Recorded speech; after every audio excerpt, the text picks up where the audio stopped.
সূরা কাহাফের মধ্যে যুলকারনাইন বাদশার ঘটনা আছে। এই পৃথিবীর উত্তর মেরুতে যাওয়ার পরে এমন দুইটা পাহাড়ের পাদদেশে ওখানে একটা দেওয়াল লোহার প্রাচীর নির্মাণ করে দিলেন। ওই লোহার প্রাচীরের ওই পাশে একদল মানুষ, একদল জাতি আছে যাদেরকে ইয়াজুজ মাজুজ বলা হয়। ওরা প্রতিদিন সকাল থেকে সন্ধ্যা পর্যন্ত দেওয়ালটা জিহ্বা দিয়া চাটে। সন্ধ্যা যখন হয় পাতলা হয়ে যায় বলে আগামীকাল এসে শেষ করে এদিকে ঢুকবো। ওরা পরের দিন এসে দেখে দেওয়াল আবার মোটা হয়ে গেছে। যেদিন এদিকে আসার সময় হবে সেদিন আল্লাহর কুদরত প্রকাশ হয়ে যাবে। সন্ধ্যাবেলা বিদায় নেওয়ার সময় বলবে ইনশাআল্লাহ আগামীকাল আইসা দেওয়ালটা চেটে শেষ করব। পরের দিন আইসা দেখবে দেওয়াল আর মোটা হয় নাই, ওই বাকি দেওয়ালটারে শেষ করে এদিকে আসবে। ওই ইয়াজুজ মাজুজের দলেরা কেউ 60 হাত লম্বা, কেউ 40 হাত লম্বা, কেউ 30 হাত লম্বা, কেউ 20 হাত লম্বা। এদের খানা হলো মানুষ খাবে, ধরে ধরে মানুষ খাবে।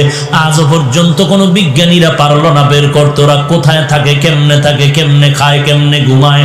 ওই রকেট চালাইছে ওদিকে যায় না, প্লেন চালাইলো ওদিকে যায় না, স্যাটেলাইট চালাইলো ওদিকে যায় না। আল্লাহর কুদরতের পর্দার মধ্যে আবৃত করা আছে। এর নবীর উম্মতের দল, তাহলে জমিনটা কিন্তু ওই পর্যন্ত শেষ না, ইয়াজুজ মাজুজের অংশটাও পৃথিবীর অন্তর্ভুক্ত। কত বছর আগে পত্রিকার মধ্যে খবর আসলো রাশিয়ার জমিনে একটা আগুনের কুণ্ডলী নামলো জমিনের মধ্যে।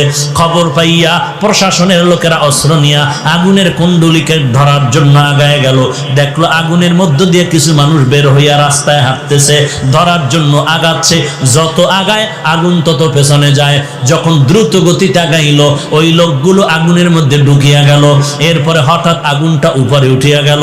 বিমান চালাইয়া ধরার চেষ্টা করলো। রাশিয়ার খবর বলতেছে না কতক্ষণ চেষ্টা করার পরে দেখলাম আগুন গায়েব হয়ে গেল, অদৃশ্য হয়ে গেল। কেউ কেউ বলে এটা ইয়াজুজ মাজুজের বংশের লোকেরা আসছিল। এরে নবীর উম্মতের দল, আমার নবী বলেন ওই সূর্যটা এই পৃথিবীর থেকে 13 লক্ষ গুণ বড়। বিজ্ঞানের কথা। নবী বলেন আরো কত বড় হবে আল্লাহ ভালো জানেন। এখন একটা মুখ জমিনের দিকে দেওয়া আছে, 12টা মুখ। কিয়ামতের ময়দানে আল্লাহ পাক অর্ডার করবে সূর্য মাথার উপরে নেমে যাও, 12টা মুখ জমিনের দিকে দিয়া যত তাপ আছে ছেড়ে দাও। এখন তো একটা মুখ আসতেছে, এক মুখ থেকে তাপ আসতেছে, তাও পুরা না। ফিরিস্তারা ঠান্ডা পানি দেয় তাপ কমানোর জন্য। আবার সূর্যের অনেক নিচে একটা পাতলা গ্যাসের আবরণ আছে, ওই কোটি কোটি ছিদ্রওয়ালা গ্যাসের আবরণটা ওই সূর্যের তাপটাকে কন্ট্রোল করে ধরে রাখে। এরপরে বাকি তাপ জমিনে আসে। এই তাপটাও বড় অসহ্যকর, আল্লাহ পাকের বান্দারা সহ্য করতে পারবে না। এই জন্য মাথার চামড়া বড় পাতলা, আল্লাহ চুল দিয়া কাভারের ব্যবস্থা করে দিলেন। জঙ্গলের পশুর কোনো পোশাক নাই, আল্লাহ পশম দিয়া পোশাকের ব্যবস্থা করে দিলেন। আর কিয়ামতের ময়দান এমন ভয়ঙ্কর হবে রে ভাই, এই সূর্যটা মাথার উপরে নেমে আসবে। আল্লাহ বলবেন 12টা মুখ জমিনের দিকে দিয়া দাও, যত তাপ আছে জমিনের মধ্যে ছেড়ে দাও। সূর্যের যখন তাপ দেওয়া শুরু হয়ে যাবে বেঈমান গুনাহগারের মাথার মগজ টাস টাস করে ফেটে যাবে। এমন চিল্লানোর আওয়াজ, কান্নাও বন্ধ হয়ে যাবে, রক্ত পড়া শুরু হয়ে যাবে। ওদিন কান্না করে আর নাজাত পাওয়ার উপায় থাকবে না। হ্যাঁ, একদল নাজাত পাবে যারা নেক আমল করলো, সুন্নাত মানলো। আল্লাহ বলবে ফেরেশতার দল, আমার নেক আমলওয়ালাদের ডান দিকে নিয়ে যাও, ওই নূরের তৈরি আরশে আজিম, ওই নূরের তৈরি আরশে আজিমের মধ্যে আশ্রয় দাও। আমি আল্লাহ আমার আশিকদের সাথে মোহাব্বতের নূরের পর্দা উঠাইয়া মোলাকাতের ব্যবস্থা করব। এরে নবীর উম্মতের দল, ওই সূর্যের গরম তুমি দিনের বেলা সহ্য করতে পারো না, রাতের বেলা সূর্য নাই, এরপর গরম লাগে, ঘাম পড়তেছে, সহ্য করা যায় না। গুনাহ নিয়া যদি কবরে যাও, কেমন করে সূর্যের গরমটারে সহ্য করবারে বাবা? সহ্য করতে পারবি না রে যুবক, গুনাহ করিস না রে ভাই। তোমার আমার মতো যুবক স্কুল কলেজে পড়ে এক ওয়াক্ত নামাজও বাদ দেয় না, আছে না নাই? ও বাবা, তুমি টুপি পরো না, গালি দেই না, তবে তোমার মনটাকে টুপি পরার জন্য তৈরি করো। তুমি দাড়ি রাখতে পারো না, গালি দেই না, কিন্তু দাড়ি রাখার জন্য নবীর মোহাব্বতে তৈরি করো। এ বাবা, তুমি শার্ট প্যান্ট পরো, গালি দেই না, তবে মদিনার নবীর পোশাকটা পরার জন্য দিলটারে তৈরি করো। যারা এই সুন্নতের আমলের আগ্রহ বয়ান দিয়া নষ্ট করতে করতে চায়, খবরদার এদের বয়ান শোনার চেষ্টা করিও না। এরে নবীর আশিক উম্মতের দল, তুমি মনে করতেছো আমি হাফিজুর রহমান কোন দল করি? ভাই ভাই, এত চিন্তা কে তোমাকে করতে বললো?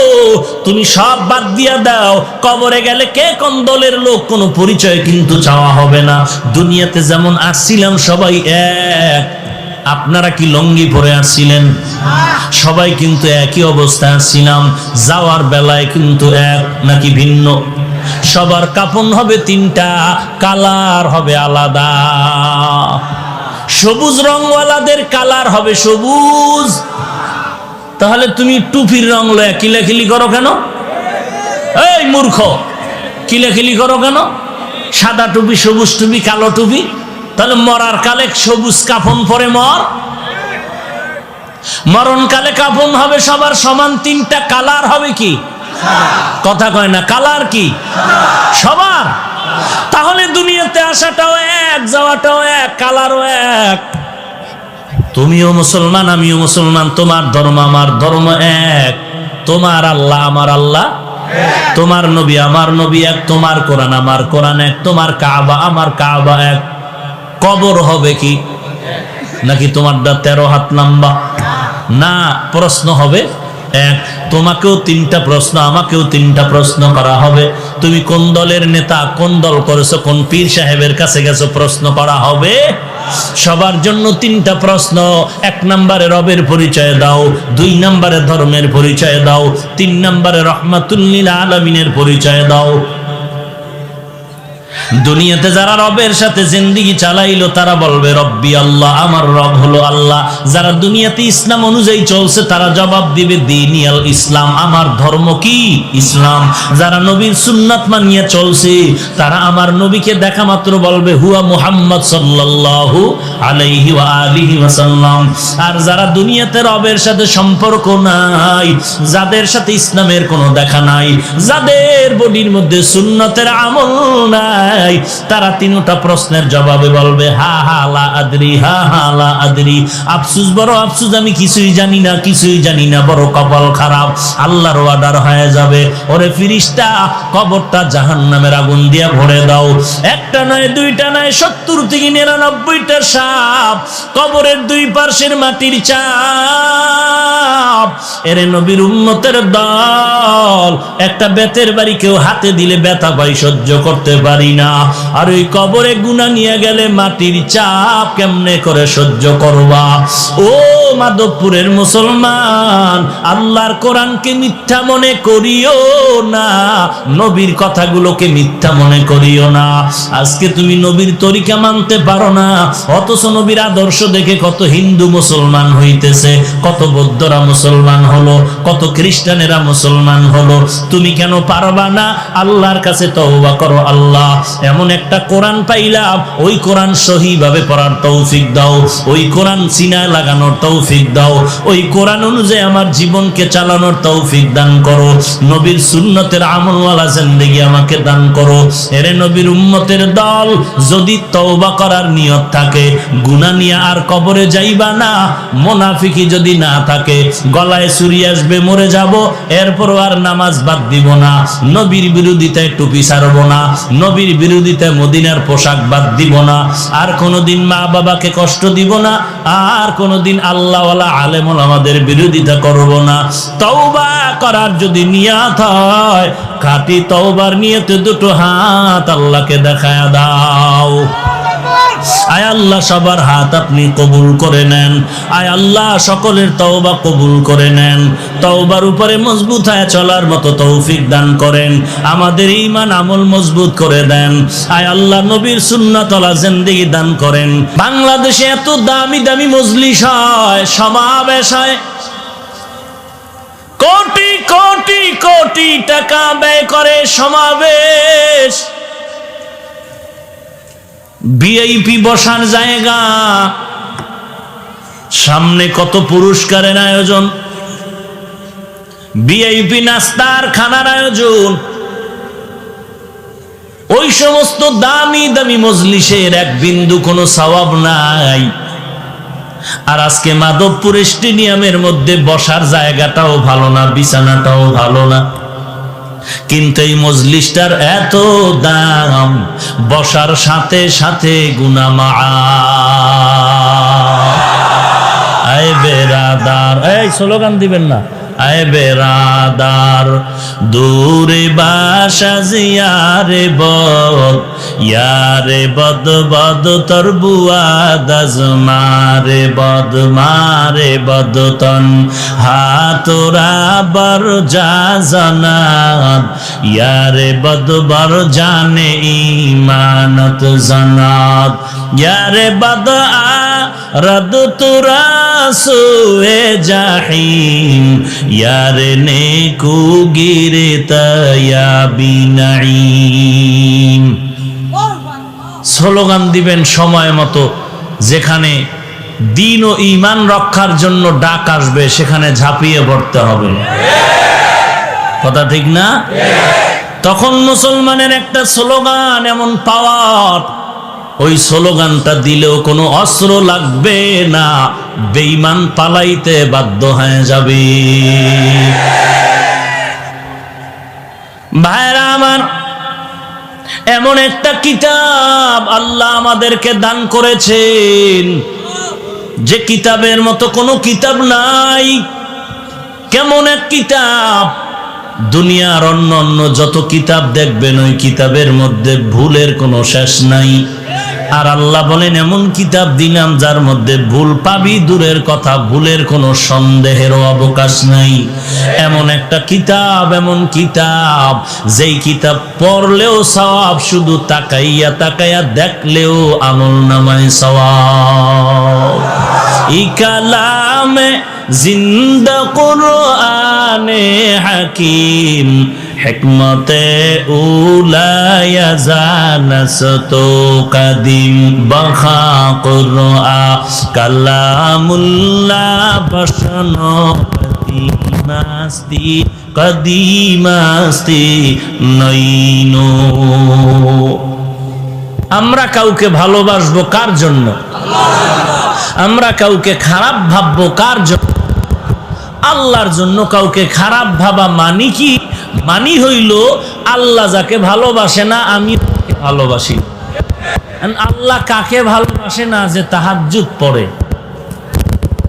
যে লম্বা দাড়ি পাগড়িওয়ালা। হ্যাঁ, বুঝেন বুঝেন? তাহলে আমি একজনকে ভালোবাসবো কেন? আল্লাহ তাকে ভালোবাসে, এই জন্য ভালোবাসি। এরে নবীর আশিক উম্মতের দল, এই জমিনের মধ্যে আল্লাহ পাক বললেন আমাকে মেনে চলো রে গোলাম। আল্লাহকে আমরা সবাই মানব, এবং যদি জবাব চাই সবাই বলবেন হ্যাঁ আমরা আল্লাহকে মেনে চলতেছি, চলবো। কিন্তু এই চাপার জোরে মানতেছি বললে হবে না। আল্লাহ মাপকাঠি দিছেন, ওই মাপকাঠির মাধ্যমে তুমি পরিচয় দাও। ও নবী জানায় দেন, সবাই বলবে আমি আল্লাহকে মানি, আমি আল্লাহকে মানি। হিন্দুরাও তো বলে আল্লাহকে মানি, বলে না? খ্রিস্টানেরাও বলে আমরা আল্লাহকে মানি, ইহুদিরাও বলে আল্লাহকে মানি। কারণ কিন্তু ওই আল্লাহর সাথে তারা শরীক বানায়। বলেন ও নবী জানায় দেন আমি আল্লাহকে আসলে কারা মানে আর কারা মানে না, মাপকাঠি দিয়ে দেন। কুল ইন কুনতুম তুহিব্বুনাল্লাহ ফাত্তাবিউনি ইউহিব্বুকুমুল্লাহ ওয়া ইয়াগফির লাকুম যুনুবাকুম ওয়াল্লাহু গফুরুর রহিম।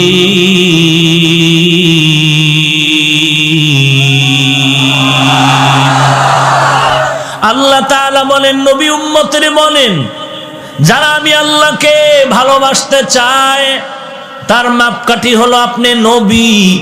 অর্থাৎ আমি আল্লাহকে যারা ভালোবাসতে চায় তারা যেন নবী আপনাকেই অনুসরণ করে, তো নবীকে অনুসরণ করাটাই হলো আল্লাহকে ভালোবাসার পরিচয়।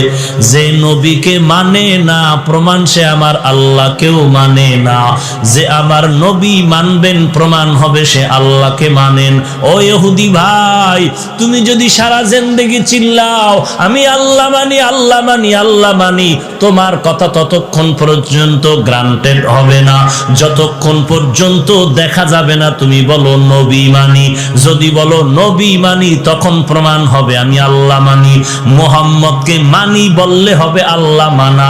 যদি বলো মুহাম্মদ রে মানি না, তুমি 1000 কোটি বারও যদি তসবিহ দিয়া জিকির করো আল্লাহ মানি, তোমাকে জাহান্নামে যেতে হবে, তোমাকে খ্রিস্টান অবস্থায় জাহান্নামে যেতে হবে। ও হিন্দু ভাই, যতবার বলো আল্লাহ মানি, আল্লাহ মানি, মুহাম্মদকে না মানলে তোমার আল্লাহ মানা হবে চাপাবাজি। আমার কথা, আল্লাহ বলেন কে আমাকে মানে কে মানে না তার মাপকাঠি হলো নবী। যে নবী মানে প্রমাণ হবে সে আল্লাহ মানে, যে নবী মানে না প্রমাণ হবে সে আল্লাহ মানে না। কোন নবী? কোন নবী? আদম নবী না, ইউসুফ নবী না, এরে নবী না, সে উম্মতির দল। একমাত্র শ্রেষ্ঠ নবী রহমাতুল লিল আলামিন। কেমন নবী আমার, যে নবীর চেহারা দিয়ে নজর করলে পেটের ক্ষুধা নিবারণ হয়ে যায়। কেমন নবী আমার, যে নবীর ঘাম থেকে মিশকের ঘ্রাণ পাওয়া যায়। কেমন নবী আমার, কেমন নবী পেয়েছো রে মাধবপুরের মুসলমান, যেই নবীর আদর্শ দেখলে কলিজা ঠান্ডা হয়ে যায়। 1500 বছর পর ওই নবীর আদর্শ দেখে কত হিন্দু কালেমা পড়তেছে, কত ইহুদি মুসলমান হয়ে গেল, কত খ্রিস্টান মুসলমান হয়ে গেল। আর ওই নবীর উম্মত হওয়ার সৌভাগ্যবান হইয়াও যারা সুন্নত মানো না, সুন্নি দাবি করতে ধোঁকাবাজ ছাড়া কিছু বলা যাবে না। तुकु जाओ सुन्नते अहमद को जा बा मोहम्मद कैबुअद निस्बतरा हम सुरातो हम सिराते दर तमामी हाले उकुन इत्तेबा इत्तेबाए सुन्नते खैरुल बशर गिरे लाजिम ताबयाबी ऐ पेसार मन अहब्बा सुन्नती कौले रसूल मजदाए काना माई हम कुन कबूल। कार सुन्नत मानबेन? नबीर सुन्नत नाई एमन कोनो काज नाई। আপনি ব্যবসা করবেন সেখানেও সুন্নত আছে না নাই? আঙ্গুলের নখগুলো কেমনে রাখবেন আর কাটবেন সেখানেও নবীর সুন্নত আছে না নাই? যারা মানে তারা সুন্নি, যারা মানে না সুন্নি দাবি করলে চাপাবাজ। মাথার চুল কেমনে কাটবেন কেমনে রাখবেন সেখানেও মদিনার সুন্নত আসেনি। মানলে তুমি সুন্নি, না মানলে তুমি ধোঁকাবাজ। কে আল্লাহ মানে? একে আল্লাহ মানে? জবাব হলো যে নবী মানে। কে নবী মানে? কে নবী মানে? কেউ যদি বলে আমি নবী মানি, আমার নবী আমার জান, নবী আমার প্রাণ, এই গান গাইলে নবী মানা হবে না। নবী মানা হবে নবীর সুন্নতের আমলের দ্বারা। ফাইনাল কথা, কে নবী মানে কে নবী মানে না?